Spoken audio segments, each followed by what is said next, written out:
had a good race car. But this is very impressive to watch him come through the traffic and make the passes that he's made. Whoa, contact. Did he get contacted or just get in the corner? Hold the brake, bud. Hold the brake. And he slams the wall very hard and heavy damage on the front of his Chevy. Oh, we're going to have to see that again. Looked like he might have got in there just a little bit too hard. I'm rolling here, but it's bad. Yeah, that looks like it's knocked the fuel pump or something off of there, Rick. Yeah. Smart thing to do there, get it stopped. It's going to be interesting as we see the replay if there was a little contact. His car was so good, it's hard to imagine that he just drove in there and got in too hard. But it doesn't take much here to get in there a little bit over your head. You get that right rear chatter, and then you're around. Hold over and get out of that car. Hold over and get out of that car. He's out. Lap 48, and we're just talking about what a great job this young man had done to come all the way from the back of the pack, and now heavy contact in the wall, bringing out the second caution flag of the day here on lap 47. 18 years of age, making only his 15th career start. Driving for Rick Hendrick and Dale Earnhardt Jr. Let's show you again what happened here. Now watch the 5 car, watch the 25. He's trying to make the pass, and anytime you're in that position, you want to get down into the corner. He seems to clear Bobby Hamilton Jr. Yeah, looks like he got a little bit. It looks like Bobby Jr., when you're in that position, you get back to the throttle just a little bit soon, and it wasn't anything intentional, obviously. Bobby was just trying to get the best run off the corner and follow the 5. See if there's anything different from this angle that we can see. I think Bobby tried to cross him up and just caught him in the left rear, turned him around. Well, hard to see the contact there between the 25 and the 5, and gosh, this kid's coming in a hurry, and that's what happens. Fuel pump, raw fuel in the front of the engine when you hit.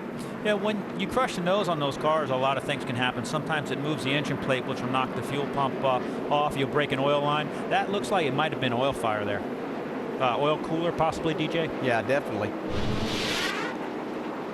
It's unfortunate. He was doing such a great job, and we had the camera right on his pit stops.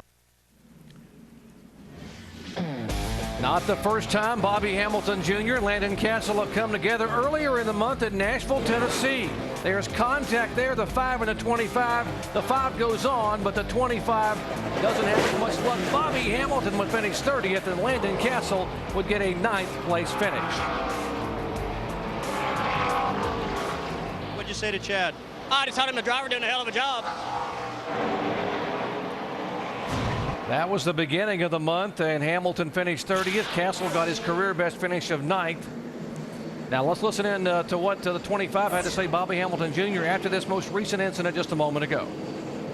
Sorry, man. Got in there too hot, Ron. I got in there, tell him I got in too hot. The brakes have been kind of fading on me. I just got in there too hot. Tell him I'm sorry. Guys? Well, all I can say, I mean, we have no reason to doubt what Bobby Jr. just said, but I will tell you that race drivers have a pretty good memory, too. Yeah, I mean, as a crew chief, I don't know if I'd be too happy about that, about a fast car and it was tore up. But like you said, there's no reason to doubt it. That's right.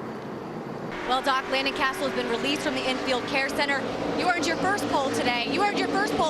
Had to go to the back because of an engine change, worked your way up, and now you're in here. Certainly not the way you wanted to end your day. How emotional has this day been for you, Landin? You know, I mean, racing's a pretty emotional sport, so just got to move on to the next one. We had a great race car, and unfortunately it ended soon, so. So, in your perspective, what happened? I know you haven't seen the video yet, but what did you see from your window? I don't know. I mean, I think to him it all started back in Nashville. He was pretty upset with something. I tried to work it out with him face to face, and I guess that wasn't enough, you know. I worked on him for about 10 laps and tried to pass him clean. So I can't say anything. I was looking out the windshield, but I got to see the replay. All right, well, we'll let Landin get back to his motor coach. Certainly a disappointing day for Landin Casill.